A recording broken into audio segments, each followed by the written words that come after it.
Telangana rising global summit చూసేందుకు సందర్శకులకు అనుమతినిచ్చిన రేవంత్ సర్కార్ డిసెంబర్ 10 నుండి 13 వరకు సామాన్య ప్రజలకు అనుమతినిస్తూ నిర్ణయం తీసుకున్న తెలంగాణ ప్రభుత్వం. హైదరాబాద్ నుంచి సమ్మిట్ జరిగే భారత్ ఫ్యూచర్ సిటీ వరకు ఉచిత బస్సుల ఏర్పాటు.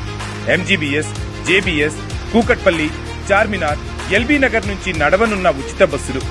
ఉదయం 9 నుంచి మధ్యాహ్నం 1 గంట వరకు, సాయంత్రం 4 నుంచి రాత్రి 9 గంటల వరకు రాకపోకలు. సందర్శకుల కోసం డిసెంబర్ 10 నుంచి 13వ తేదీ వరకు ఎంఎం కీరవాణి సంగీత విభావరి ఏర్పాటు. కొనసాగనున్న తెలంగాణ సాంప్రదాయ కళారూపాలు, నృత్యాలు, కోలాటాల సందడి. తెలంగాణ రైజింగ్ 2047 లక్ష్యాలను వివరించేందుకు ఆయా శాఖల స్టాళ్ల కొనసాగింపు. ప్రజల భాగస్వామ్యంతో తెలంగాణను దేశంలోనే నెంబర్ 1 గా నిలిపేందుకు సంకల్పించిన రేవంత్ సర్కార్.